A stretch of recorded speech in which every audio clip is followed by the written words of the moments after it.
The Harlem Children's Zone works because it's a cradle-to-work system. Jeffrey Canada is about to begin a well-earned retirement. It works because the needs of people at every stage of life are considered and people work together.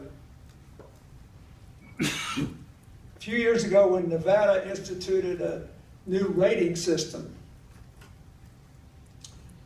for its schools, the highest ranked school in Las Vegas, in Clark County, was the charter school Andre Agassi set up in the poorest neighborhood in Las Vegas. And there were a lot of the standard things. They had a code of conduct and a dress code and all that. But the main thing they did was keep that gum school open all the time and insist that the parents of all the poor kids come to the school, learn how to use a computer, use it at night for job training opportunities and for exploring other things. And they created a community of support, and they made the parents feel like they were doing a better job and they could actually contribute to their kids' education.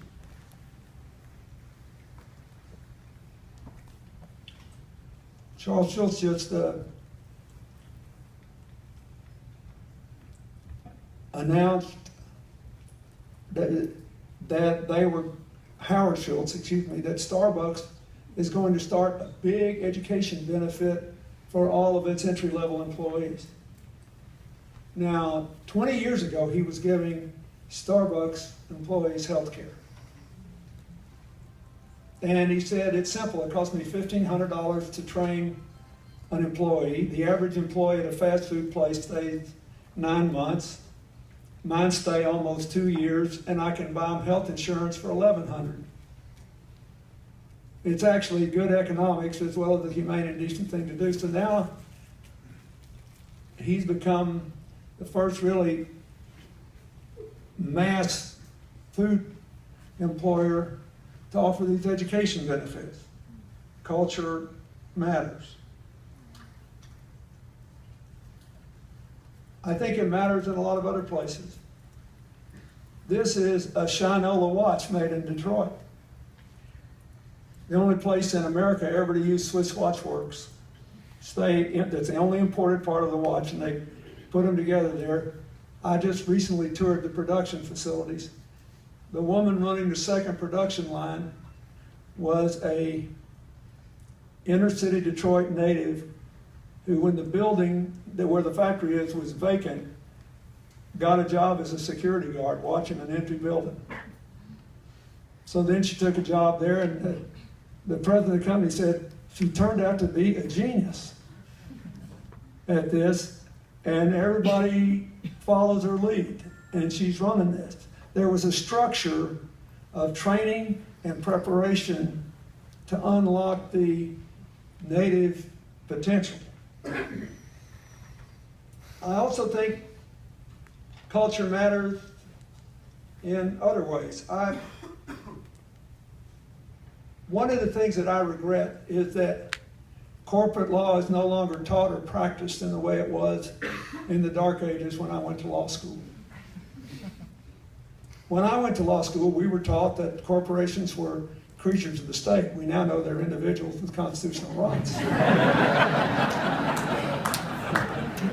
My favorite reaction to the Supreme Court's decision saying that was the Virginia high-tech entrepreneur that tried to register his corporation to run for Congress.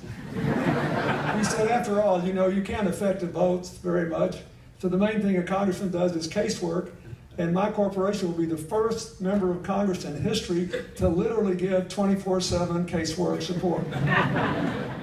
Now we're all laughing, but it's very different. Until sometime in the late 1970s, the generally prevailing view was that corporations had more or less equal responsibilities to multiple constituencies, to their customers, their employees, the communities of which they were a part, and their shareholders. Then we began this shift in which it was the shareholders were more than anything else. Then more and more shareholders wanted quick returns. Dow Chemical today is fighting off an assault by an activist investor who is demanding that they sell a division of the company that is profitable, that he knows perfectly well because of changes on the way, is about to becoming twice as profitable as it is, so he can get his money back in a year. It takes 5 years to build a chemical plant. This is all very different, but it has resulted in the numerous articles about the vast difference between the pay of the people who run corporations and their lowest paid workers. They're nearly 300 to 1 now. The reason is that the compensation is tied more closely to the stock price now than it is to what the employees make, or how the community is doing, or even how the product is doing. And we have to think about that. There are liberal and conservative ways to deal with this. I think it was a big mistake for the whole political establishment to come down on Volkswagen like a ton of bricks because they wanted to make a deal with the UAW to share the responsibilities for improving productivity, and they were going to pay them the princely sum of wages plus benefits of $27 an hour, as compared with the $67 an hour they pay in Germany. And literally, the workers were basically intimidated by the environment into voting against the deal. Shared prosperity. I'll say more about that, what that meant in a minute. But there are conservative ways to do this. My favorite company when I was governor was headed by a conservative Republican, and I am virtually positive never voted for me for president. He couldn't vote in Arkansas, but it was Nucor Steel. It became the third biggest steel company in America in the 1990s. The base pay was 65 to 75% of the industry average. But they developed this steel mini mill process which enabled them to melt down existing steel, not forge it from the beginning, and to roll it in rolls that were an inch thick as opposed to the standard 4-inch thick. It was new technology. But Ken Iverson, the founder of Nucor, said, our success is 30 to 40% technology. We got warehouses full of technology. We tried, wasted money on it, didn't work. Our success is 60 to 70% culture. They got weekly performance bonuses, and the non-production workers got similar weekly bonuses based on how the company as a whole was doing and how they were doing. Every worker at Nucor at the time got an education supplement for every employee, every child the worker had. No limit. They had an employee in Darlington, South Carolina that sent 11 kids to school. Nucor supplements. They had a profit sharing plan of 10% over and above the education supplement that only the top management wasn't eligible for. He said, we can provide for our own retirement. And now the education supplement applies to the children and the spouses and the employee, him or herself. They also had a strict no layoff policy. So everybody knew going in that if the company made less money next year than it did this year, their incomes would go down because nobody was going to lose a job. I still have in my files, in my governor's files in Arkansas, the letter that Ken Iverson wrote to every Nucor employee the only year they lost money from the previous year. They finally, I think, had a negative year after the crash, but they never had a negative year. Their profits went down in the 80s. And he said, you know, this is not your fault. You did everything you could, but the steel industry's down all over the world. I do, however, consider it my fault. I should have been smart enough to figure out how we could be the only company in the world not to be set back.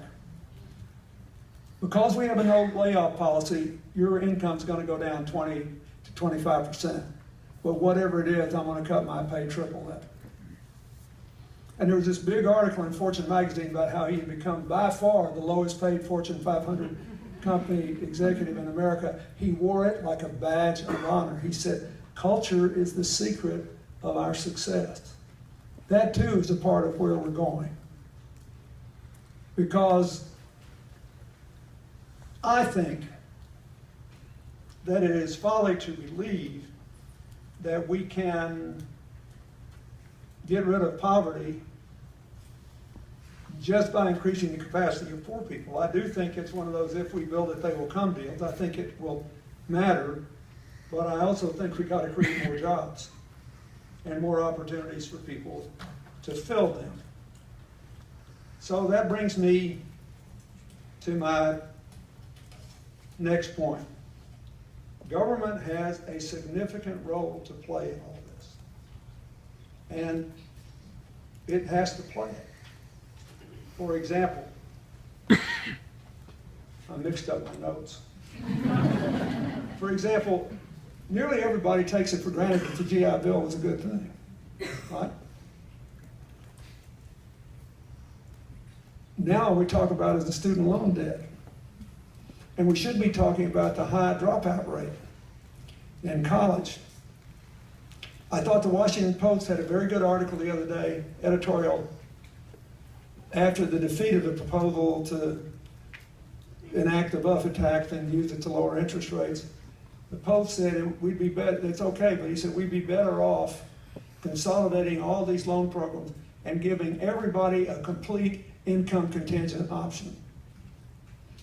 And we started that when I was president, but we gave, all we could pass was to give colleges and universities the option to use income contingency. And President Obama made it universal for, and the Congress, for people in the federal student loan program, but it's still a patchwork deal. If we really want people to stay in college and we understand the economic problems they're facing, it seems to me having a universal income contingent repayment schedule is a good thing to do. And under the federal program, if you go into public service, if you don't pay it off in 10 years, the rest is forgiven. If you don't pay it off in 20, it's forgiven if you go into the private sector. But I had one of those income. The reason that whole thing came to be is that when Hillary and I were in law school, Yale started one of those, just for the university. And we all borrowed money, and since I took a job making $16,500 a year as a college professor, I got a good deal. And all my compadres who went to work on Wall Street paid a lot more money than I did. But our class paid off its debt early. We did it, and no one complained. We all knew exactly what we were getting into, and it was a much smaller pool. We only had to pay, I think, a fraction of 1% of our income, 6 or 7/10% or something. But the point is, there was no defaulting. Everybody paid. We paid according to our ability, and it worked out well. I think that we need a better fix for this. We also need to do something to incentivize universities to hold down the cost. And I don't know enough about that issue to have a good idea, except I know one when I see it. I like the way Berea College in Kentucky works. It was founded in 1855, before the Civil War, open to women and African Americans. 1855. They have very low tuition. They regularly, it's only an undergraduate school, they regularly send their graduates to the top graduate programs in America. And every student knows that they come there, they have to work. They're given jobs in the school. In Arizona State today, in a similar vein, they just adopted a policy that said, if you're living below the poverty line, you just don't pay, and you have to work at our school. But we'll try to give you some intellectually stimulating work, and most of the kids are not just sweeping the floor, they're also working for professors.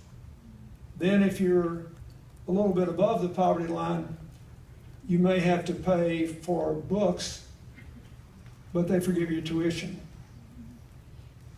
We need some more clever ideas that enhance the likelihood that people from low-income families will do well. The third thing I wanted to say in connection with the report about how we can retain people in good programs is that I strongly believe that we should look at the University of Texas program that was cited in the cover story of the New York Times Sunday Magazine a couple of weeks ago. It's an amazing program. The science professor, a physicist, as I remember, was asked to leave his teaching post and run this program to retain people because he was one of those kids once. And he found that The two things that worked best were support groups which made people free to admit what they did.